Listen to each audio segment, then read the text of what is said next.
네, 오늘은 전 지구적 공존을 위한 사유의 대전환이라는 부제가 붙은 21세기 사상의 최전선이라는 책을 읽어보겠습니다.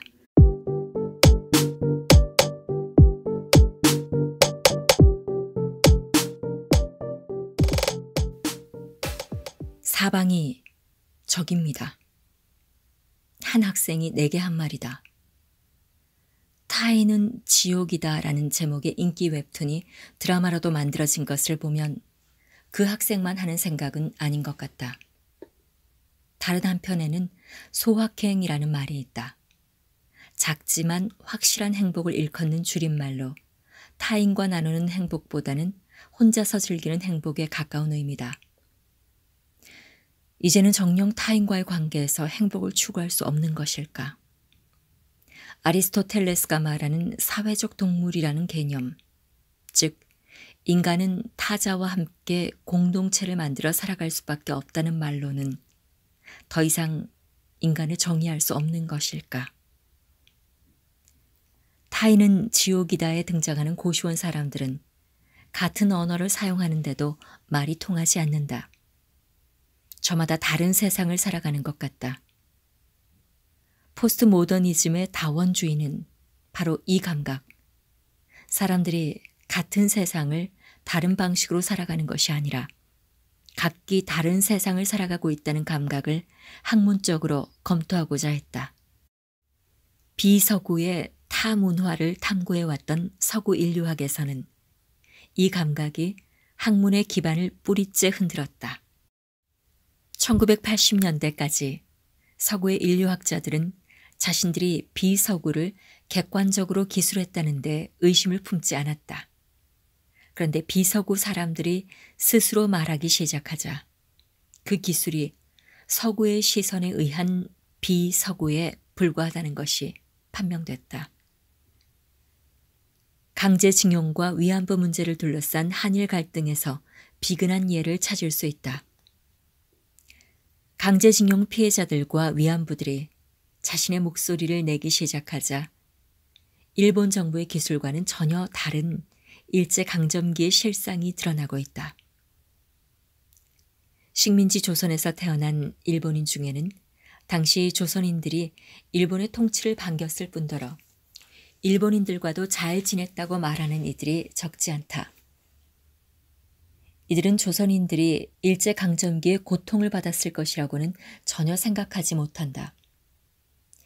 일본인의 입장에서 식민지 조선을 이야기하는 시도는 조선인들이 실제 처했던 현실을 간과한 채 일본인의 편향된 이해를 보여주는 데 그치기 쉽다. 서구 인류학도 연구 대상인 비서구를 알 수 없다. 20세기 인류학은 서구가 어떻게 비서구를 알 수 있을지를 해명하고자 포스트 모더니즘의 다원주의를 흡수했다. 인류학자들은 비서구에 대한 자신의 기술이 객관적이며 이것이 절대적 진리가 아님을 인정했지만 부분적 진리로서는 학문적 의의가 있다고 주장했다. 그러나 일본 정부의 예에서 볼 수 있듯 부분적 진리란 보통 비서구가 아닌 서구 자신의 이야기로 귀착되고 만다. 타자는 거울이고 그 거울을 통해 자신을 본다는 인식이 포스트모던 인류학의 이론적 종착점이었던 셈이다.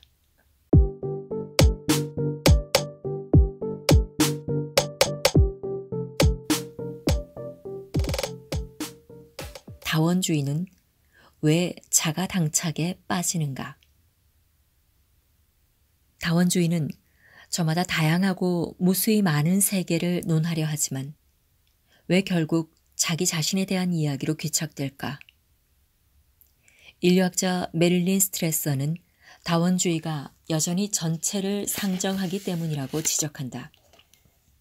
다원주의자들은 더 거대한 차원의 세계, 전체가 있고 그 하위에 작은 세계, 부분이 무수하게 존재한다고 생각한다. 그래서 전체에 포괄된 부분들은 아무리 탈중심화하고 이질화하고 파편화한다고 해도 끝내 전체를 벗어나지 못한다. 전체의 중심으로 되돌아갈 수밖에 없는 것이다. 다원주의의 자가당착은 세계를 전체로서 구상하고 이해하는 서구 문명 특유의 사고방식인 전체론에서 기인하는 문제이다. 여기에서 염두에 둬야 할 것은 전체론의 관점이 근대에 이르러 시각화, 신체화되었다는 점이다. 17세기 유럽에서는 광학기술이 크게 발전했다. 현미경과 망원경이 발달돼 인간 시야의 규모를 조정할 수 있게 됐고 감각기관을 통해 시야가 생겨난다는 점 또한 인지하게 됐다.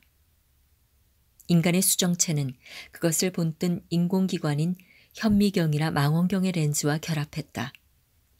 그러나 인간 개개의 시각을 뛰어넘어 확장된 인공시야는 전체를 보지 못한다는 인간 문명의 본원적 한계 또한 드러냈다. 인간은 고도로 발전된 전파 망원경으로 블랙홀을 관측하는 데까지 성공했지만 그 성공은 전파 영역의 빈 넘어가 미지의 세계로 남을 수밖에 없음을 가르쳐줬다. 138억 년으로 추정되는 우주의 역사에서 인간은 기껏해야 빛이 전달해주는 38만 년의 우주만을 볼 뿐이다. 나아가 우리 우주 외에 또 다른 우주들이 있을 것이라는 다중우주론도 가설적으로 검토되고 있다. 따라서 전체가 과연 존재하느냐는 인식론적 의문이 제기된다. 인간이 전체의 존재를 알 수 없다면 전체로 구상된 것들이 실은 전체 없는 부분 그 자체이지 않을까. 스트레서는 이러한 발상을 통해 근대 유럽 중심의 전체론적 세계관을 근본적으로 뒤집으면서 전체론에서 발동되는 전지전능의 시야를 문제시한다. 서구 유럽의 전체론적 시야는 비서구를 주변으로 밀어낸다. 스트레선에 앞서 철학자 자크 데리다는 전체론적 사고가 위계적 질서의 원천임을 통찰한 바 있다. 데리다에 따르면 유럽 형이상학의 중심에는 로고스라는 절대적 법칙이 있다. 데리다는 로고스가 서구와 남성을 중심에 비서구와 여성을 주변에 위치시켜 왔다고 논했다. 유럽의 형이상학은 세계를 전체로 구축하기 위해 초월적 중심을 상정했고 음성이나 남근으로 이 중심을 상상적으로 구축함으로써 객관성을 표방했다. 이에 따라 세계를 중심과 주변으로 구조화하는 위계적 질서를 해체하려면 로고스를 탈구축해야 한다. 반면 스트레서는 로고스를 탈구축한다고 해도 유럽 형이상학의 초월성을 넘어서지 못한다면 위계적 질서를 해체할 수 없을 것이라고 생각한다. 데리다의 사고를 더 급진화한 것이다. 유럽 형이상학에서는 전체를 내려다보는 시야의 중심에 로고스를 둠으로써 객관성을 보충했다. 그러나 스트레선이 보기에는 로고스가 아니라 신체를 초월해 전체를 내려다보는 시야 그 자체가 문제다. 그래서 스트레서는 신체의 부분적 감각을 계속 주입함으로써 전체론적 사고에 균열을 내고자 한다. 세계에 대한 앓을 완결적으로 닫아놓는 것이 아니라 닫힌 전체를 절개해서 앓을 무한히 생성하는 것이다. 여기에서는 그 누구도 그 무엇도 전체일 수 없으며 전체와 부분의 관계는 부분들 사이의 상호관계로 대체된다.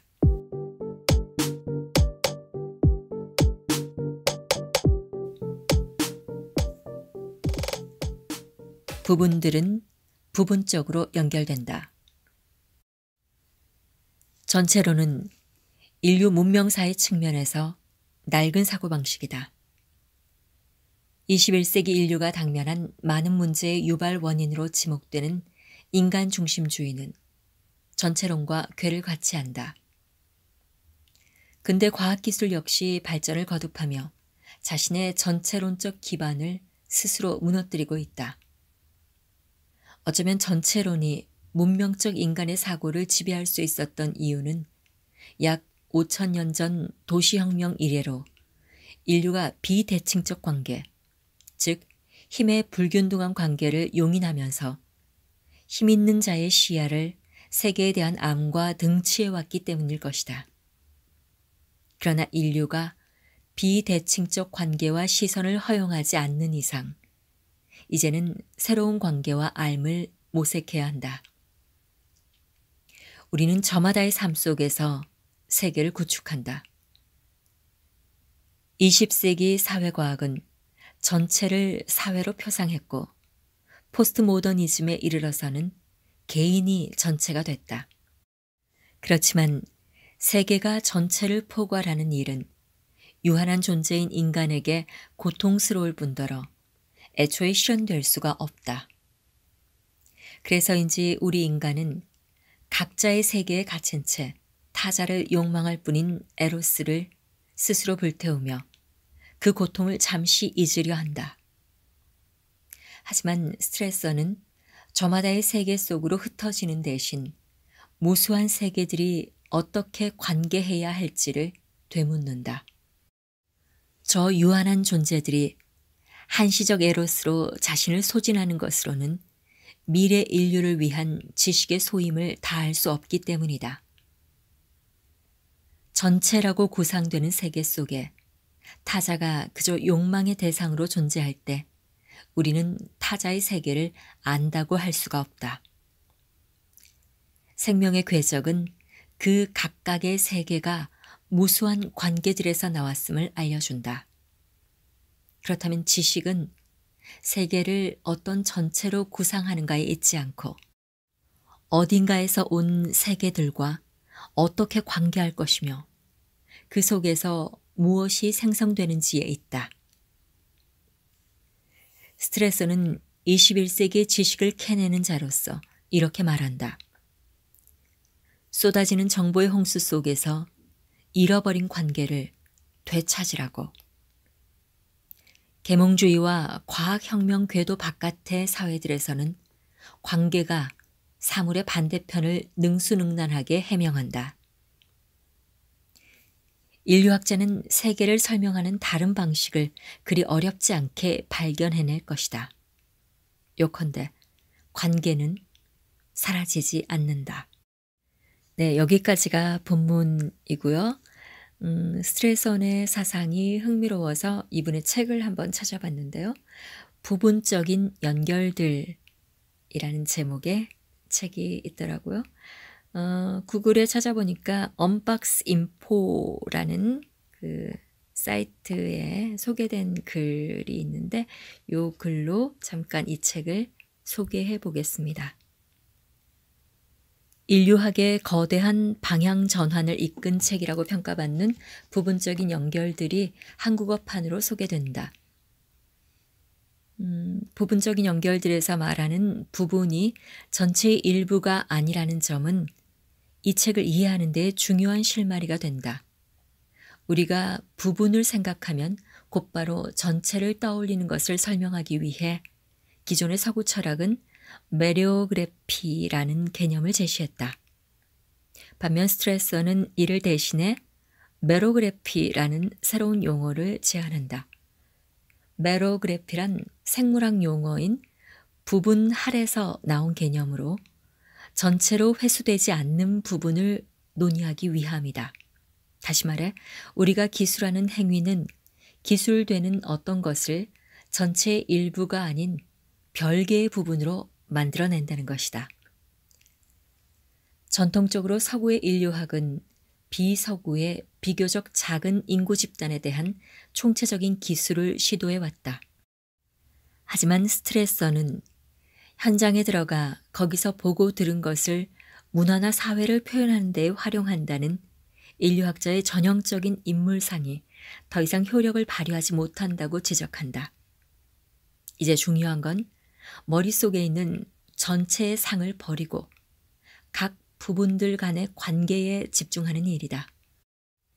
이로써 우리는 분단에 의한 관계, 즉 명백히 연결되어 있는 자료를 하나의 전체를 절단해서 얻는 관계에 대해 이해할 수 있게 된다. 무엇보다도 스트레선의 멜라네시아 현장 연구는 절단이 오히려 관계를 만들어내고 응답을 이끌어내는 장면을 독자들 앞에 생생히 제시한다. 절단이 하나의 창조적인 행위로 여겨지는 곳이 어딘가에서는 분명히 존재하며 그곳에서 절단은 인간의 내적인 역량과 그가 맺는 관계의 외적인 힘을 선보인다는 점을 우리는 분명히 알 수 있다. 네, 이렇게 이 책을 소개하고 있습니다. 오늘은 메릴린 스트레선에 대해서 읽어봤습니다.